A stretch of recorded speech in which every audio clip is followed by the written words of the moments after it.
Au nom du Père et du Fils et du Saint-Esprit. Amen. Évangile de Jésus-Christ selon saint Matthieu. En ce temps-là, Jésus disait, « Malheureux êtes-vous, scribes et pharisiens hypocrites, parce que vous ressemblez à des sépulcres blanchis à la chaux. À l'extérieur, ils ont une belle apparence, mais l'intérieur est rempli d'ossements et de toutes sortes de choses impures. C'est ainsi que vous, à l'extérieur pour les gens, vous avez l'apparence d'hommes justes, mais à l'intérieur, vous êtes plein d'hypocrisie et de mal. Malheureux êtes-vous, scribes et pharisiens hypocrites, parce que vous bâtissez les sépulcres des prophètes, vous décorez les tombeaux des justes, et vous dites, si nous avions vécu à l'époque de nos pères, nous n'aurions pas été leurs complices pour verser le sang des prophètes. Ainsi, vous témoignez contre vous-même. Vous êtes bien les fils de ceux qui ont assassiné les prophètes.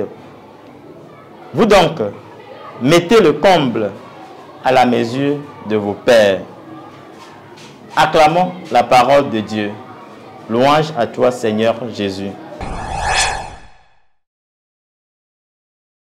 Viens, esprit de sainteté, viens, esprit de lumière, viens, esprit de feu, viens nous embraser. Nous sommes au mercredi 28 août 2024 de la 21e semaine du temps ordinaire. Nous faisons mémoire de Saint Augustin. En ce mercredi, Jésus aborde les deux dernières invectives contre les pharisiens et les scribes de son temps. La 6e apostrophe emploie l'image du tombeau blanchi. Au temps de Jésus, on embellissait les tombeaux pour les rendre visibles de peur qu'on aille les toucher pour se rendre impurs.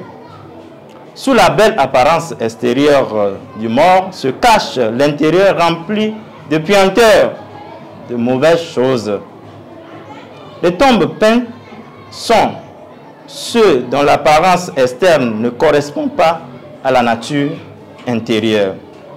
Ils sont colorés, polis à l'extérieur, très beaux, mais pas à l'intérieur. L'intérieur est rempli d'ossements. L'intérieur est en rupture avec l'extérieur. Par cette image, Jésus fustige l'écart qui existe en nous entre l'apparence et l'être intérieur, en ce que nous laissons voir dans notre vie, dans nos vies, et ce que nous cachons. Comment être vrai et authentique dans notre temps? Nous faut-il se taire au risque d'être critiqué par les autres ou par nous-mêmes? Faut-il cesser de conseiller le frère alors que nous-mêmes nous ne sommes pas exemplaires? Seigneur, donne la force nécessaire de vivre une vie authentique. Dans le dernier reproche de Jésus contre les pharisiens qui font une gloire d'entretenir les tombeaux des prophètes, des justes, et se vantent d'être irréprochables, Jésus nous invite à ne pas accuser nos frères, de nous sentir irréprochables en jetant l'anathème aux autres, en les condamnant sans pitié. Voici les vices que l'Évangile nous appelle à combattre dans notre vie et autour de nous.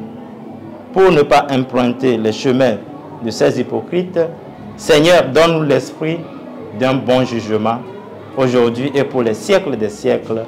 Amen.